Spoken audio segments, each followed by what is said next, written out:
Баршаңызға қайырлы күн, сіздермен бірге Нұргүл. Бүгін сіздермен осындай әдемі, жұмсақ, ауызда еритін лупипай пирожный пісіретін боламыз. Менің каналыма тіркеліп кетіңіздер. Печенойымызды бастайық. Ол үшін бізге қаймағымызды таза әрі құрғақ ыдысқа салып алып, жарты ас қасық содамызды салып, жақсылап араластырып қойамыз. Содан соң барып таза құрғақ екінші ыдысымызды алып, жұмыртқамызды шағып аламыз. Жұмыртқамызды шағып алғаннан соң барып үстіне құмшекерімізді саламыз. Қанша граммнан салып жатқанымда описание бөліміне қалдырып кететін боламын. Жұмыртқамыз бен құмшекеріміз аппақ болып, көтеріліп, әдемі масса болғанша араластырып аламыз.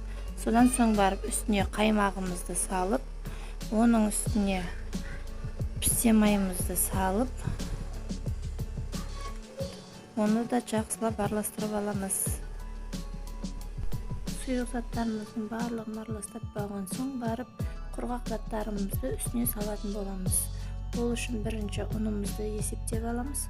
Оның бетіне разрыхитель салып, ұнымызбен жақсылап араластырып аламыз.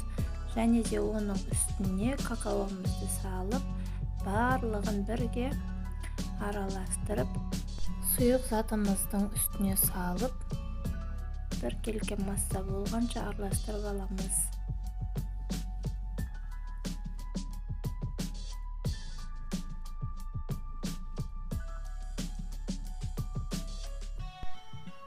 Біздің тестамыз осылай біркелкі болып, барлығы жақсылап араласқанша барлығын миксермен араластырып алып, содан соң барып кондитерлік мешокқа салып, пешке салатын боламыз.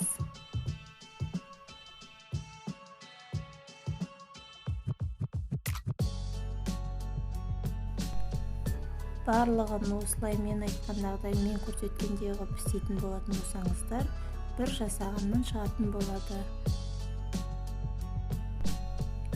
Тестамыздың барлығын осылай листке салып, пешке 180 градусқа 7-8 минутта піседі. Барлығын өстіп кезек-кезегімен тестамыз біткенше салып аламыз.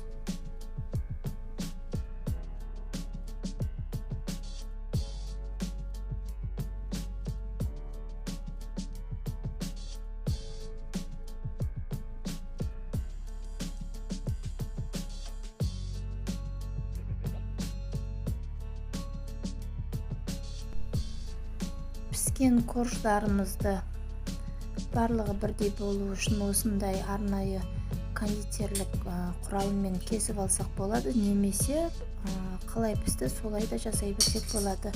Мен барлығы бірдей болу үшін бәрін бірдей қылып кесіп алдым. Содан соң барып келесі видеода осы қалған корждардан картошка жасайтын боламын. Осы описание бөлімінің соң жағына сол ссылканы қалдырып кетемін.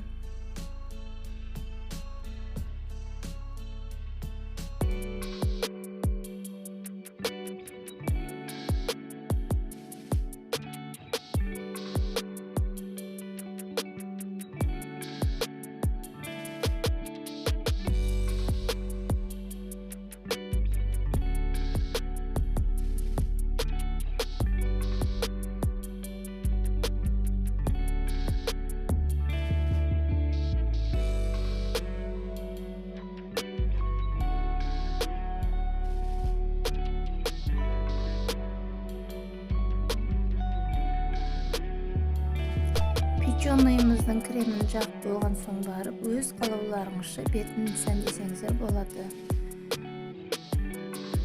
Мен печенойдың бетіне вафельный крошка мен апельсин қойып шықтым. Сіздер өз қалауларыңызша өздеріңізге ұнайтын фруктымен өздеріңізге ұнайтын оформление жасап алсаңыздар болады.